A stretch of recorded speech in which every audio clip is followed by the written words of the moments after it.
authorization object s underscore adme underscore fcd.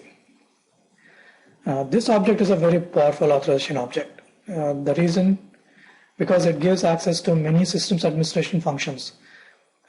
Many of the basis administration tasks which are used for monitoring purposes and systems administration purposes, many of those transaction codes are controlled by this object, s underscore admi underscore fcd. Now, while systems administrators need generous access to this object, you should be aware of the access granted by this object. Now, typically, basis administrators will need complete access to this object because this object is for system monitoring. But at the same time, you need to be, as a security administrator, you need to understand what all this object can do. And this object has only one field in it, which says systems administration functions.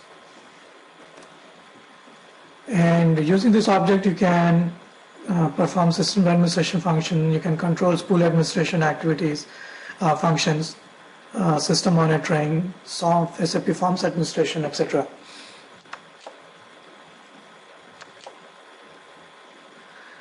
Some of the values for ADMI FCD for this field is NADM. So when you specify an NADM as a value for this object, the users can typically perform network administration activities. Like, for example, they can use SM54, SM55, SM58, and SM59.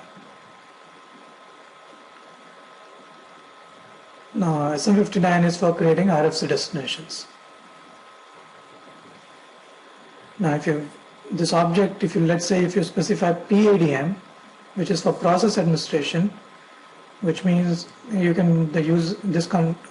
this value controls what you can do, what a user can do within SM50, SM51, and SM04.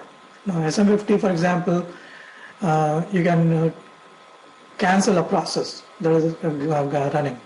In SM04, for example, you can delete somebody else's session, which you don't want. Now, you can also intercept background jobs, debugging function in background job administration, which is used during with SM37. Now, you can also give SM02, which controls access to whether a user can create, change, or delete system messages. So this SM02 is a value that will be used for transaction SM02. Now, if you want the user to perform spool administration activities, then the value that the user needs to have is SPAD. And T000, if you want the administrator to create, you want to give access to create new clients in the system to an administrator, then he or she would need the value T000 in this object, ADMI underscore FCD. So these are some of these things. Some of these values are very, very dangerous for people to have. For example, like I said, SM04, PADM, you can delete somebody else's session, and let's say if this person is at a stage where he's going to update something in the system and you cancel his session, that could potentially create a problem in the system. So you don't want that to happen. So you need to control these kinds of accesses. SM02, creating, changing, deleting system messages is not probably that critical, but what a user can do when he or she has NADM or PADM or SPAD or T000 as value for this object S underscore ADM underscore FCD makes a lot of difference. So as a security administrator, you have to control what values are assigned to this object in a role. Now, this object could come into the role due to various transaction codes, and you need to ensure that some of these critical values are not unnecessarily assigned to users.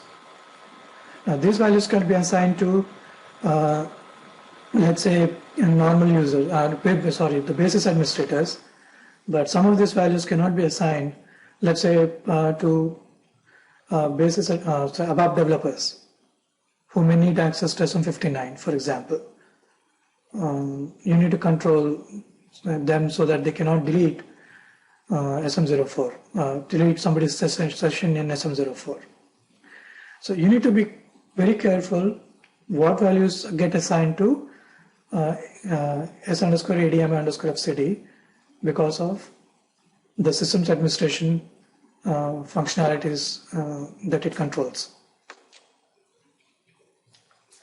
Now, some of the guidelines for securing systems administration services in production system is like most users don't need access to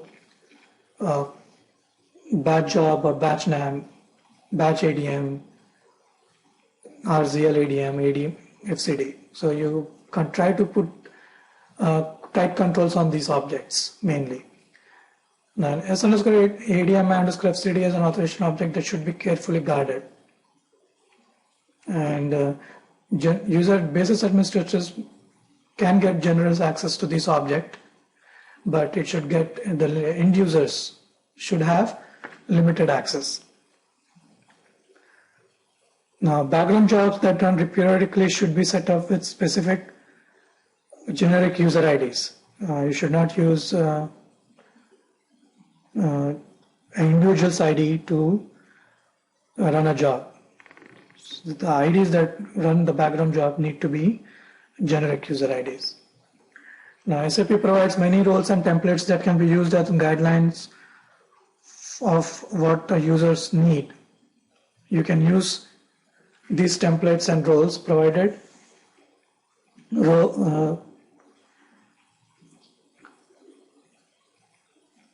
Those roles or templates can be used, or those roles or templates fulfill your requirements as much as possible. Users in RFC destinations, when you create an RFC destination using SM59, the users in RFC destination have to be communication or system type. And these user IDs have to be reserved for use for RFC destinations.